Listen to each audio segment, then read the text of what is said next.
Olivia White, and tonight's guest speaker is Gülcan, also known as G. She was born in Melbourne, Australia. Because of her Turkish heritage, she was allowed to play for football in Turkey.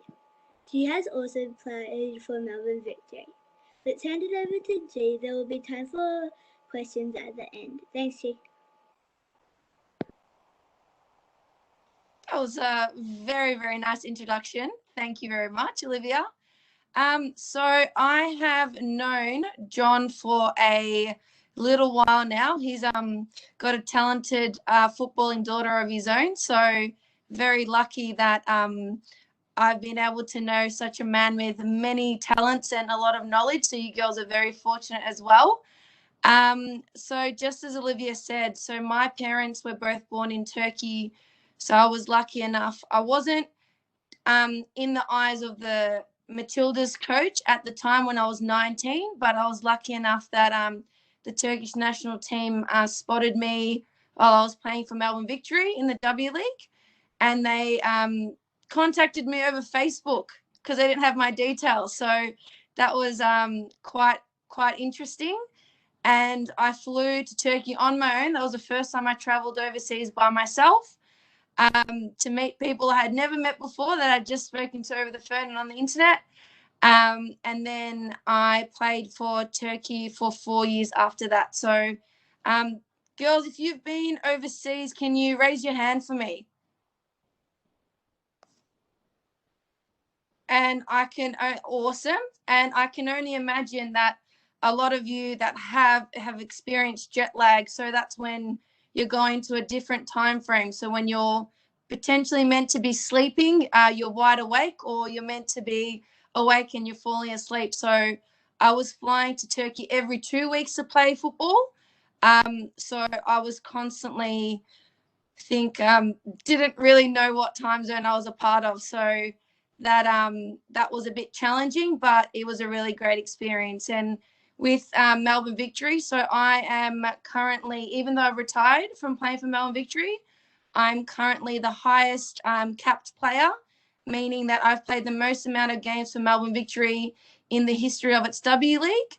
And I am also currently working there, which, you know, I'm very lucky that football has also become my profession. So I'm able to play. I was able to play the sport I love and work in the sport that I love. So I'm very lucky in that aspect.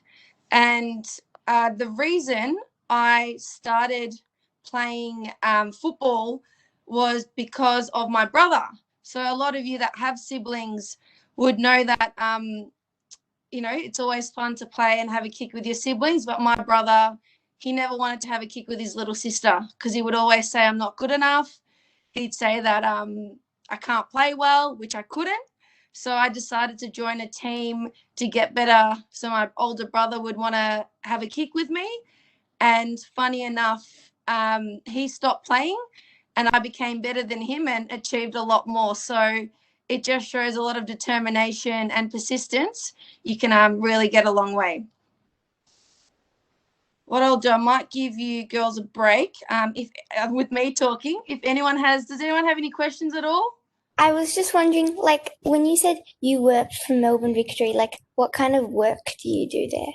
Yep, so I'm still working for Melbourne Victory at the moment. So if you've gone to Melbourne Victory games or watched it off TV with the men and the women, so all the kids that walk out with the players, so the mascots, the ones that play at halftime and the ones that do the ball squad, I organise all of that for those games. And I organise the volunteers to help in those games with those, we call them the community programs. And also with Melbourne Victory, we run a lot of clinics within schools, and we work with local clubs in the area. And also there's, say, people that have just come to the country where English isn't their first language. So that's my job, working with the community and new arrivals. And I guess, yeah, a lot of the programs within the community. Thank you. And Harley, yeah. Yeah. So when was the first time that you found out that you wanted to play soccer or play at a professional level? Like, how Yeah. old were you? So, I was 9 when I first started, so I was absolutely shocking. I couldn't juggle a ball, couldn't kick straight, had no idea in regards to positionings, offside, forget about it. I didn't even know that existed. At the start, it was just to, like I said, be good enough to have a kick with my brother. And then when I got to about 12, because I was training in the backyard every day from 9 years of age, I did end up getting a lot better in those development stages. And at the age of 12, I decided that I wanted to play professionally. But it was only till I got to 19 that I had that opportunity. Thank you. Oh, awesome. Adele, a question. So what was your biggest achievement and what helped get you to those achievements?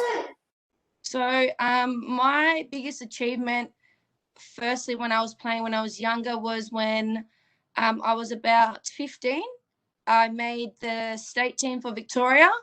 The first time I tried out, I didn't make it, which was devastating because my dad called Football Victoria and asked, "Oh, has my daughter made it?" And they said yes. And then when I received the letter, I got told I was an emergency player. So I actually hadn't made the team. So that was extremely devastating, but I didn't give up. The next year, I tried out again and made the squad. And in that squad, that was the first time a Victorian team placed in the top 3 at nationals. That was a very long time ago. But and also making the Melbourne Victory squad for the first time. When I trialled the first year, I didn't make it. And then the next year I trialled again and made the squad. And for the first 4 years or 3 or 4 years, I trained but didn't get selected to play in a game. So the 9 years that I was there, the first 3 years I didn't play any game time. I just trained 5 times a week to not get selected week in, week out. And then from my 4th year onwards, I played every single game. So, it's a long time to be let down and disappointed, but the persistence really helped me, and training hard and got me to where I need to be. Was there ever a time where you said, I don't want to play soccer anymore, that you just wanted to give up or to quit? Yeah, thanks, Harley. Good question. So I think I was in year 7, so about 12 or 13, and I was watching Neighbours, and I thought, oh, I want to become an actress. I'm going to quit soccer and quit football and go and try my luck. And I remember my dad had just spent so $90 for boots was really expensive when I was younger, which is still expensive now. And my dad had spent $90 on boots and said, I'm not allowed to quit. So I'm really happy that he did that, because I definitely would have regretted stopping at that age. But that was probably the only point. Other times, I've broken my foot. That's probably my worst injury. There's been times where not getting selected has been really tough. So it's made me want to quit and not play anymore. But I've been very lucky that I've had great coaches, great family support, and good teammates to keep me going. Did you actually want to play for the Matildas, or were you happy playing for Turkey? Being born here, I would have absolutely loved to play for the Matildas. The reason why I didn't is because at 19, I probably wasn't at the level of playing to make it into the Matildas, but my experience playing for Turkey did make me a better player. So, yeah, it's when you get told that you can play for the country that your parents are from, it's really hard to say no to that. And in all honesty, when I was younger, I probably didn't have, like, I had support that my family and friends wanted me to do well, but I probably didn't have enough support in regards to having knowledge to ask someone. So I didn't have anyone that I could go to say, hey, do you think it's a good idea? Should I wait to try and make the Matildas? There wasn't really enough information for me to choose otherwise. So that was a good question, Sarah. Yeah. I mean, I have Olivia, another not Sarah. I get mixed up with your mum's name. That was a great question, Olivia. I have another question. Yep. Since most of us are 10, 11, 12, or 13, what is advice you would give to your 10, 11, 12, or 13 self that would help us? I would have a soccer ball at my feet every day. So I would go outside, practice juggling. If you've got a wall, have a kick against the wall. If you've got some cones, there is, I guess, no one can tell you that you can ever train too much unless, I guess, you're trying to do it while you're meant to be sleeping. Any extra training is really good. The thing that I wish I did when I was your age is practice more on my left foot. I can kick with my left, but I'm more so right foot dominant. So I think it's really important as a footballer to be able to kick with both feet and also be open to playing different positions. So when I first started off, I started off as a striker, used to score a lot of goals, and then I went to wing, and my last position I played was centre back. So I've gone from the top of the field to the back, but thankfully haven't played goalkeeper because I honestly admire goalkeepers. I don't think I would ever be able to go on goals, but the things that they produce and the courage they have is absolutely unbelievable. Are any of you goalkeepers? No goalkeepers, John. Who are you putting in goals? I sometimes play. Okay, I'll ask the question. Girls, who has gone in goals in the last year? Ali. Pretty much all of them. They all play. Everybody plays, every I position. have so much respect for all of you for going in goals because that is honestly, it's not an easy job, but you hope that the people in front of you, your teammates, are doing everything to stop the ball from getting to you. I heard you had a special guest, Melissa Barbieri. So Melissa and I played on the same team, but it's funny. The first time I met her, I was actually a ball girl at one of her games. And I still look up to Bubs. And I used to always think, wow, she's amazing. Like, I wish I could be on her team. And then when I was, it was pretty surreal. And it's crazy when you have these idols and then you're able to either play on the same team as them or play against them. So she's definitely someone I would want on my team, not against me, because she's got a lot of great experience and she's known for having, I don't know, like a 98% success rate in regards to saving penalties. So she's, if you've got some time, Google her and check out some of the penalties she's saved because, yeah, it's pretty epic. I've got a question. Yep. So, do you still play soccer at all, like part-time? So I have been playing in the NPL so I only stopped playing for Victory 2 years ago. So I was playing in the National Women's Premier League for Koca United for the last 5 years. This year was going to be my last season playing completely, but unfortunately COVID came and we were only able to play one game. So with Koca United, I was very successful. We won everything we could win last season. And for me, I've really achieved everything that I could possibly achieve in my capable, I was going to say hands, but with my feet in my footballing career. So I want to finish on a little bit of a high just because with Victory, we didn't do so well in my last season playing there. So I like to leave it on a bit of a positive. So at the moment, I'm stopping playing football, but you know, people say it doesn't really last for long when you've been playing football your life. So I might play in a indoor or a small-sided outdoor team, or I might have to come and have a kick at a training session with you girls, see if I've still got it. Thanks, Adele. Great question. What motivated you to keep playing soccer?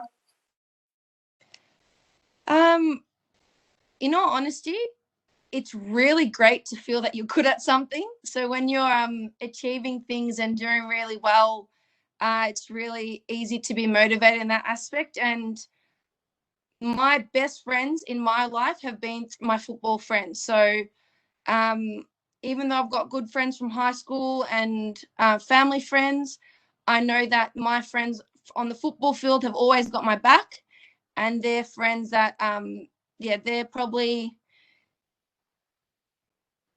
more so encouraged. So they encourage me to keep going and being in that environment. And like I said, that opportunity of winning and being in a professional environment with Melbourne Victory did keep me going. It's just as you get older, your brain might say, yeah, let's keep going. Your heart might say, let's keep going, but your body starts moving a lot slower than what it used to. So you kind of have to make that decision to go until you break, or just call it quits early. I've got another question. Yeah. So what was your biggest game? Was there any game that you just thought was just so good? So the biggest game for me is when we won the championship for Melbourne Victory. So that was in the 2014-15 season. The year before, we made the finals for the first time, but lost to Sydney 3-1. And then the following year, we ended up beating Brisbane 2-0 at Lakeside Stadium, which is in South Melbourne. So winning that grand final was pretty amazing. And also the first time I played for Turkey, that was pretty surreal. Got flying overseas, going to Austria and playing against the Austrian national team, playing for Turkey for the first time was pretty amazing.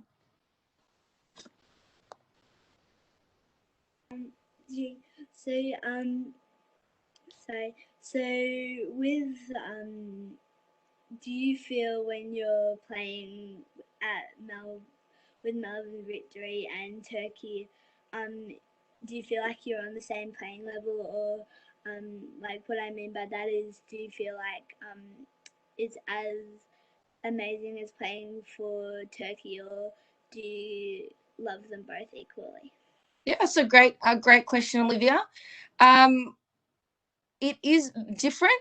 European football is very different to Australian football, where a lot more, where I guess more athletic and a lot more physical in Australia. So playing in the W League, a lot of girls are very fit and very endurant, and they're also very physical. Whereas playing for Turkey, because I was playing against a lot of, all the teams were in Europe, they were very technical.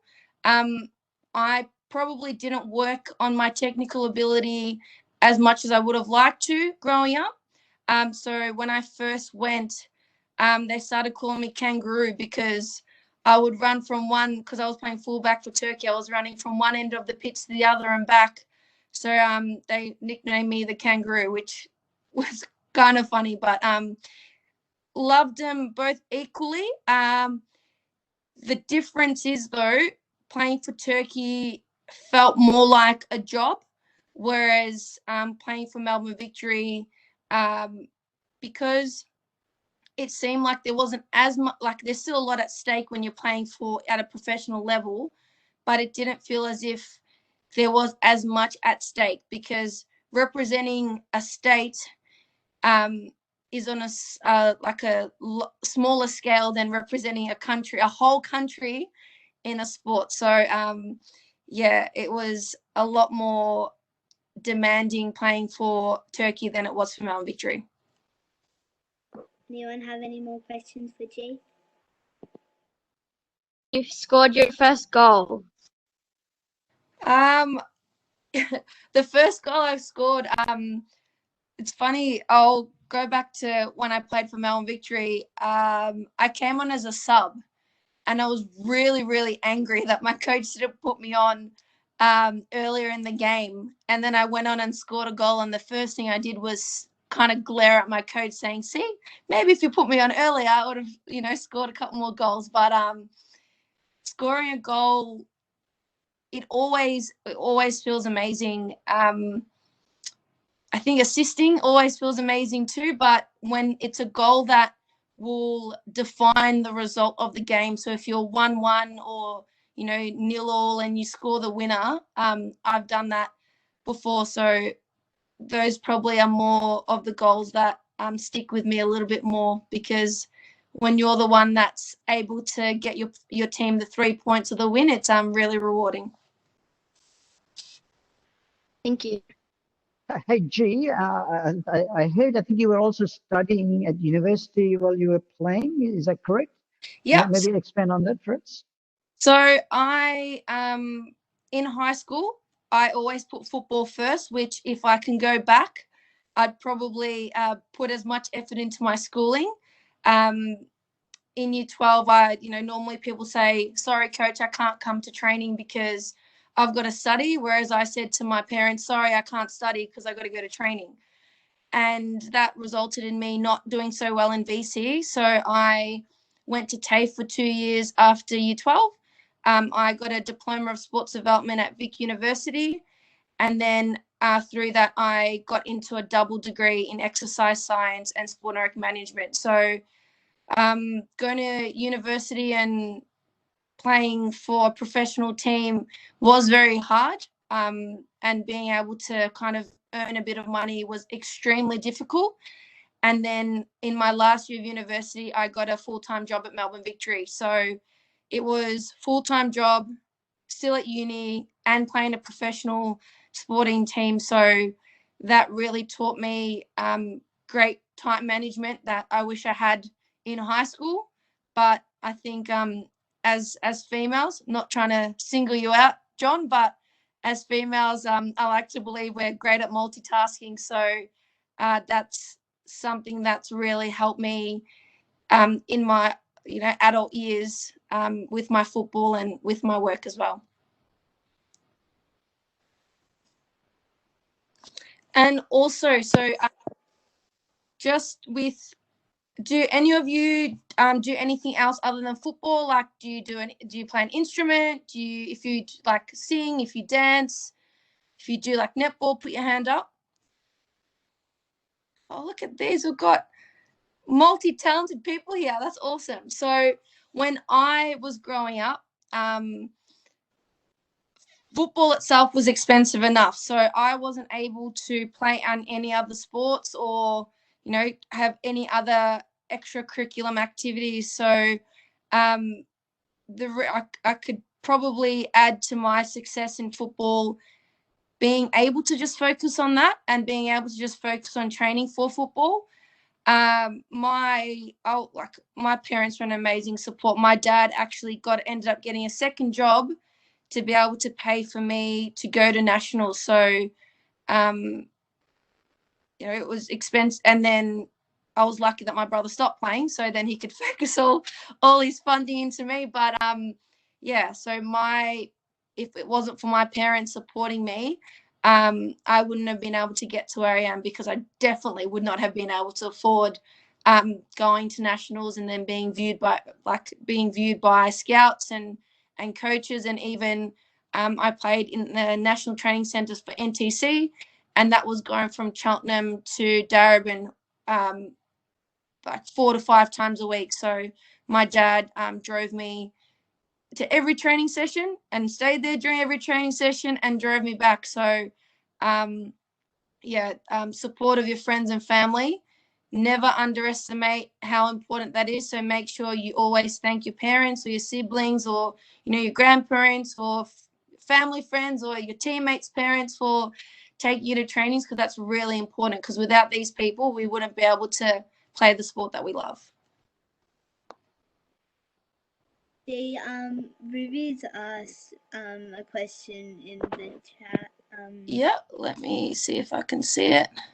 What was your achievement during your soccer career? Funny enough, biggest achievement is probably being better than my brother to start off with. Being a better footballer than him, but making the Melbourne Victory squad and playing for Turkey, probably my 2 biggest achievements, because I used to be a massive supporter of Melbourne Victory before they had a women's team. I used to go to the games, paint my face, dress up, blue and white head to toe. And then being able to wear that jersey with my name on the back was unbelievable. And I'm not sure if any of you might be too young, or you might know Archie Thompson. So watching Archie Thompson playing and then meeting him and working with him later on, things like that was absolutely unbelievable. And like I said, again, meeting Melissa Barbieri when she was my idol and then becoming my teammate, and then playing with her at Melbourne Victory, things like that, multiple achievements that I think that I've done. So yeah, that's pretty surreal, those experiences. At Victoria, Melbourne Victory versus Turkey, how different are the crowds? The crowds are getting a lot better now than what they were. The biggest crowd I probably played in front of was in England for Turkey. So there was about 5,000 people there. And that was like a ridiculous feeling. That was crazy having that many people supporting. But at the same time, that was 5,000 people supporting England, not supporting Turkey. So it's probably better off having a small crowd where it's, say, 50 people supporting Melbourne Victory and 50 people supporting the other team. But again, it was an amazing experience. And now, look, now the crowds are a lot bigger and a lot greater, and there's a lot of double headers. Double header meaning that, say, the women, the W League would play before the A League. So that would generate a lot of crowds, which is, yeah, really crazy. But when you get on the pitch, you almost forget that people are there. All that matters are 22 people on the field playing, and everyone else kind of starts sounding like, you don't really hear the noise anymore. Just like when your coach is yelling at you to tell you something, and if it's something you want to listen to, you hear it, and if it's something you don't want to listen to, you kind of ignore it.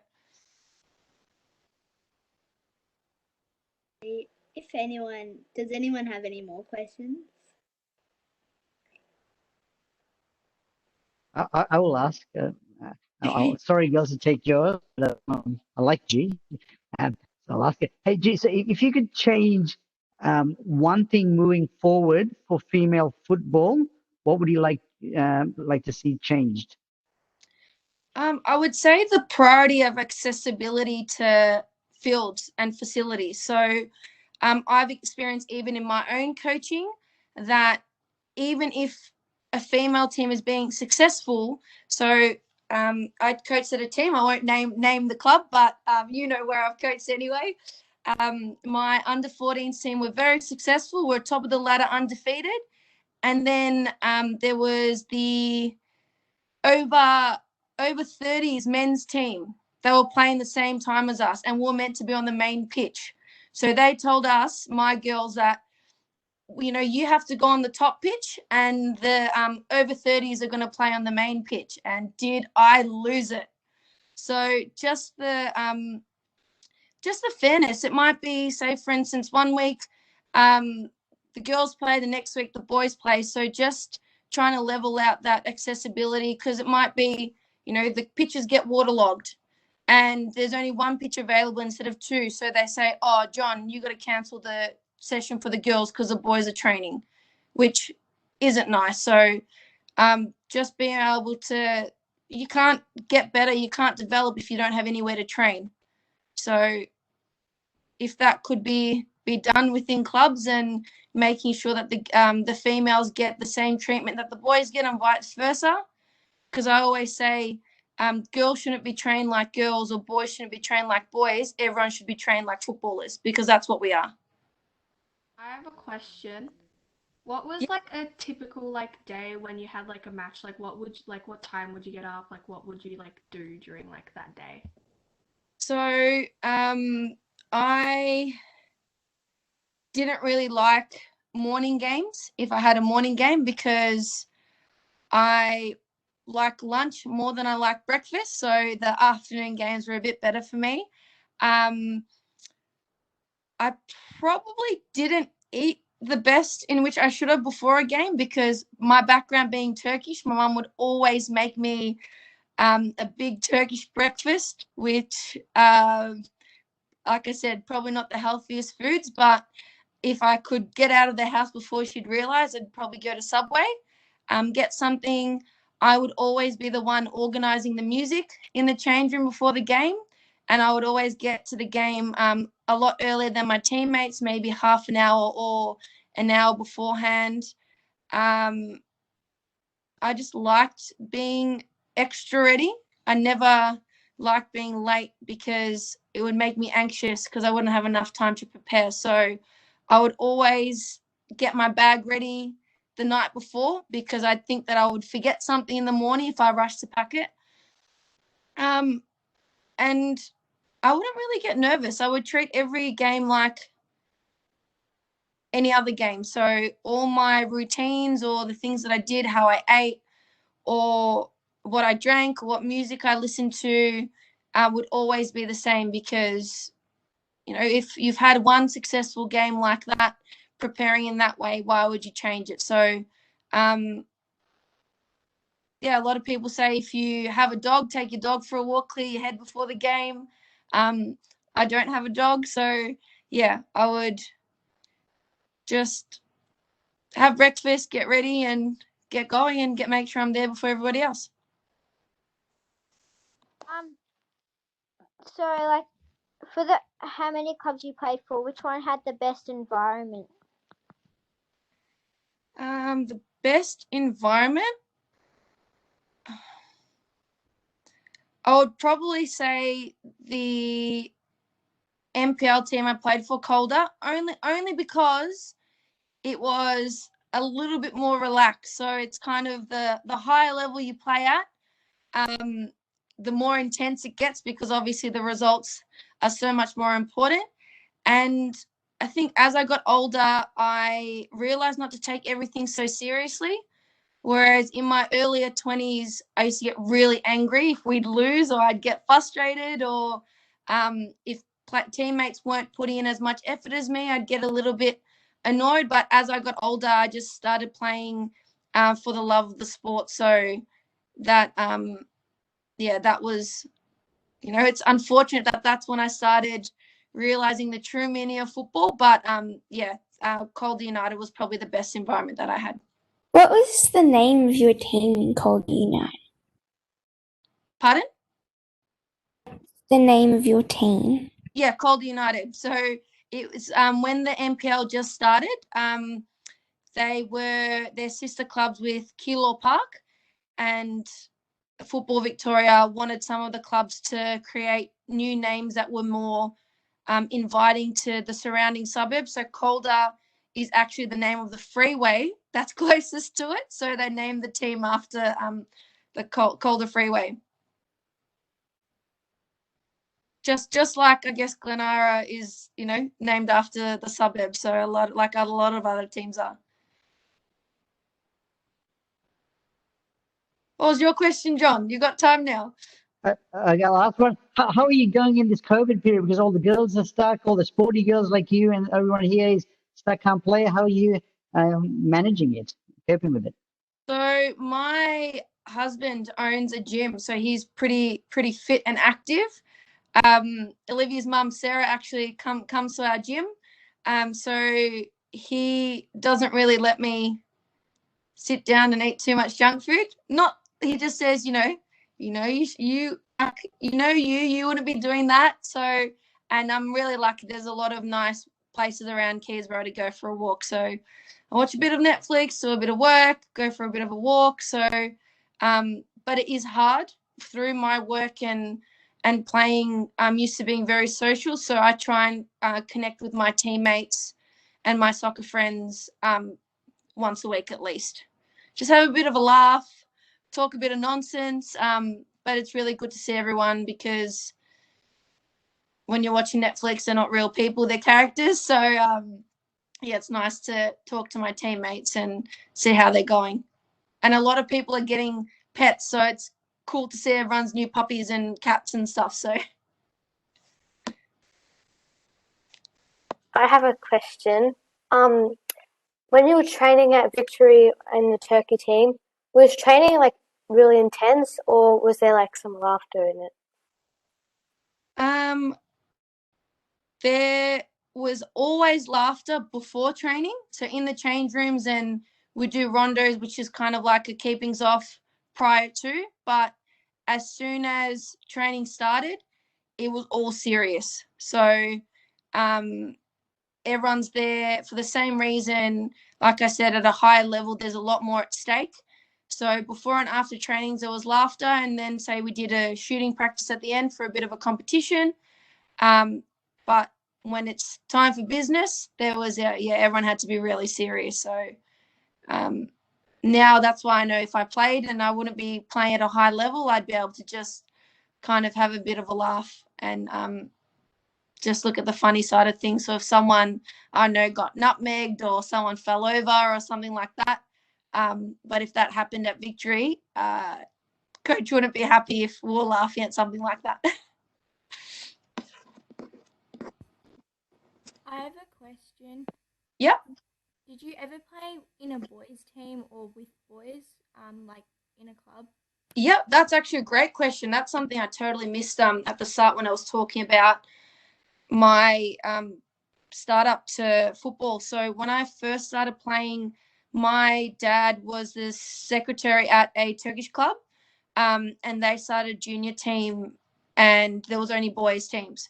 So when I first went, my brother said he signed up, so I'm like, cool, my brother signed up, I'm going to sign up as well. And the team, there was myself and another girl that went to the first training session, and the first thing the coach made us do was juggling. And this was an all boys team with just me and this other girl. And I, even doing one juggle, like just kicking the ball up with my foot, just dropping on my foot, I couldn't even do that. So like it was sliding off my foot. And the boys were like juggling like 10, 20 juggles, and I'm thinking, what am I doing here? And then the next training session, the other girl quit. She didn't come. And through that year, I just trained and trained and trained, and the coach always had me on the bench. I think I came on like the last couple of minutes every game, and then in season 2 I stuck by it, and then I got better, and the coach had to play me because if he wanted to win games, he was like, I have to have the best team on. So for the first 2 years I did play with boys, but I found that, it is hard and it is disheartening when you've got people that are the same age as you and at a different level. But for me, it only motivated me to say, hey, that's where I can get to. If these people are capable of it and they're my age, I definitely can do it. So, yeah. And boys can be not nice as well, especially at that age. But now they say, oh, yeah, we played with G. She was our teammate. Like, she was awesome. So back then they wouldn't want me on their team, but now they say to everyone that they know me. So it's funny how it changes.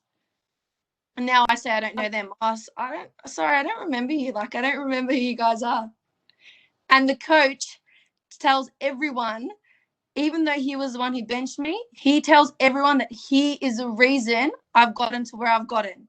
So the arrogance on him, but look, he's old, man. I'll let him have it. I'm not gonna. But yeah, it's pretty funny how things turn when you start getting somewhere. I have another question. Yep. You know how you said you start off and you couldn't really juggle that many. Are you better at juggling now, or like how many can you get? Yes, definitely a lot better. With persistence, like every day I was in the backyard juggling.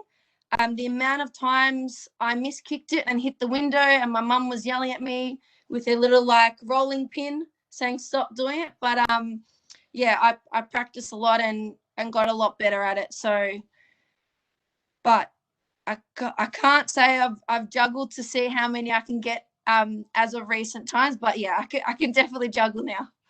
Do you remember your last record, maybe? Just for research purposes. For research purposes? Yeah. I would say I don't know, like definitely over the hundreds, but I think I would have had to have a rest because my ankles probably wouldn't have been able to hold up so well. So I reckon it was definitely over 500. But like, are we talking 900? Or... not 900. Clancy, a bit of humility. 700. Hey, No. Gee, I'm pretty sure I gave up after like 300. these guys are a bit nuts about juggling for some reason. I don't know why their stupid That's fine. coach It's gets them to like, do it. So and I definitely stopped after 300 because the worst thing is when you're about to hit your record, and if you like stuff it up one before or couple before, it's like it drives you mad because you literally be Yeah, outside felt from that the sun pain. goes up to the sun goes down, and you keep going. I got 8 below my record. My record, this was maybe 2 months ago, was 407, and I got 399, and I literally ran around like nearly crying, and I smashed the ball away just because I put so much pressure on myself. But there's nothing wrong with that. You've got a target and you've got a goal and you're working But towards now it. I got another PB. That's awesome. So thank you, Jay, for coming. I'm sure we have all learned a lot from you, and you have definitely inspired us to never give up and follow our dreams. Thanks for coming, and I'm sure we will. Not a problem, Olivia. I was just going to say also, really proud of you because I remember when you first started, you didn't really you had a bit of interest in football, but you've come a long way and you did an amazing job hosting tonight. So that's really amazing. And girls, yeah, keep it up. You're very lucky. You're in great hands with John. He's, full of knowledge and good jokes as well. So make sure you cherish every moment and thank him and your parents and your family and your teammates for supporting you along this journey. Thanks, Jay. cool. All right, and thank you, G, and well done, Olivia. Excellent work, and thank you, girls, for all the questions. All right, not a problem. Everyone have a good night and look after yourselves during this time. Thanks, John. Thanks, G. All right, Thank thanks, girls. you. Okay, thanks, girls. Bye. Bye. Thank Thank you. you. Bye. Thank you. Bye.